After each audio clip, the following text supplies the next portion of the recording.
This is the foundation. Just doing a little draft review video. Um, Man, I was worn out. I was watching the All or Nothing. But I was worn out. I'll get to that why. Some parts too is about that. But and on Rad's video later on. But then my sinuses act up, and you know. But anyway, I think overall I think we did pretty good. There's some things that I'm not gonna get dragged into this whole thing again. I'm not gonna explain it again. But I wish we did. There were some things that I thought that we could have done. I wanted. I'm not gonna say we could have done that I wanted. And I don't get everything I want. So let's move forward. We got Leighton Van Der Esch again. What I started thinking about this kid now is like, okay, how can we use him now?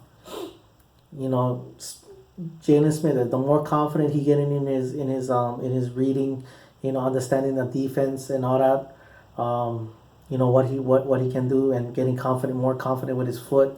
One thing he's a downhill athletic hitter. You can and then if Lathan is really promising right off the get go in his because of his coverage capabilities, you can split time with there because Leighton Van Der Esch, if you know his story, that he played 8-on-8 football, so it really refined. He had to really refine his skills on being a cover guy, which is his best quality, and in open space, which is another good quality of him, and all that. And then then he's learning from Sean Lee, reading defenses and all that. And then if you want to keep three on the field, that set that we like to run, that we got a lot of positive things where we had three down linemen and we can put the three linebackers in there. We can get Jalen rushing the quarterback and have LVE and Lee covering. So you gotta look for every positive, through everything. Then in the second round, a little bit of a downer to start off with Jason Witten and everything like that. I was going crazy looking for what is this, and I thought it was all troll jobs and stuff like that, but it was end up real. And then what all of us knew when the Eagles was gonna pick, we knew what was gonna happen when they sent the second guy out there. We knew what was gonna happen. Come on, Drew Pearson did it, and often imitated but never duplicated. I mean, but you guys could have, the Eagles could have sent that third round string quarterback that we played against in the week 17. Then I would have gone, at least you could have shown that ring. I was like, name a current Cowboy that got this. That I would have given more credence to. But David Akers, man, that's a funny joke. But anyway, and then taking Dallas Goedert, which was my best tight end. I was hoping that that one of the offensive line, Will Hernandez, went off the board, and I was just like, oh my god. And then but still had James Daniels and Connor Williams. Connor Williams was my second tackle, so I was just like, hey, you know what? Nobody pick him in. Let's get him. And we took him. So I was just like, yeah. And this is what future stuffs hold. I think he can start off right off the bat at guard. He's gonna start at guard. He's athletic. He can get outside. What we like to do a lot of times, pull Zeke to the outside. And now we got a guy that can do that. But also we can't assign everybody. D-Law, Irving, a lot of guys is gonna be up. Lyle Collins is, Dak is going to be up in a couple of years. Lyle Collins is on a 2-year extension. So if despite any chance possible, if we can't re-sign him, and I'll get to another guy too, if we can't re-sign him, then you can probably do what we did with Lyle Collins. Keep him inside for now, and then kick him outside, just in case, because he's a damn good, again, he was my second best tackle. Then the one that everybody was really excited about, Michael Gallup. I really like this one. I would have. I mean, too bad we lost Anthony Pettis and guys. The little bit guys I was in favor more. and then Anthony Miller. But with Michael Gallup, very smooth route runner, um, not as explosive as DJ Moore, but can run after the catch like DJ Moore kind of, but not as physical. I'll put it that way. But good hands. So and then in the fourth round, again going back to we cannot sign everybody. Dorrance Armstrong, look at his measurables. He's very similar to D-Law. So if we cannot sign D-Law, this is a guy.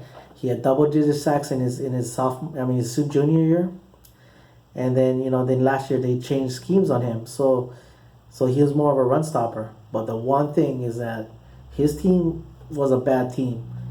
But like how we were all or nothing when Jason Garrett was talking about effort and all that kind of stuff, Dorrance Armstrong is the guy that's going to give 100% effort every time. Then we got Schultz, Stanford, the tight end. Prototypical Cowboys type of tight end, can block, and decent route runner. Can find ways to get open, knows how to work the zone, and everything. We got Tavon Austin's in a trade for one of our 6th round picks. Hopefully the Cowboys can find a creative way to use him. The trippy thing but one thing I'll get to the Ryan Switzer thing. But one thing about him, he's a damn dangerous returner. So with that being said, but hopefully we can find creative ways to use him. Then finally then we got Mike White, the 5th round. This is where I was tired because I was speechless because I was thinking of something. Once we drafted him, I was thinking defensive tackle, safety, defensive tackle. I was thinking like that. And then when we signed him, I was like, shucks. But at the same time, it was like Brian Broaddus likes him. They had a 3rd round grade on him. Instant competition for Cooper Rush. But the other thing that slipped my mind, and this is how exhausted I was just like, why am I drawing blank? Why am I trying to be positive, find a positive? And I was like, oh yeah, that's right. Linehan's son was in this draft. And I can imagine if we re-signed him or something like that, we drafted him, everybody, sign the son. This guy's a much better player than that. I'm not knocking Linehan's son, but this guy's a much better player. So I'm glad we got him. Then then the auto media gonna be jumping all over it. Then we traded Ryan Switzer for Jihad Ward. Jihad Ward is guy that they was very high on. They coached him in the Senior Bowl, so obviously something they liked and all that. Sorry Ryan Switzer, but it is what it is. Then we got Cedric Wilson. Cedric Wilson to me is a little bit more faster get up than Bryce Butler and all that, but very similar type. Bo Scarborough, our final pick. What a tank! I mean, and he has good speed too.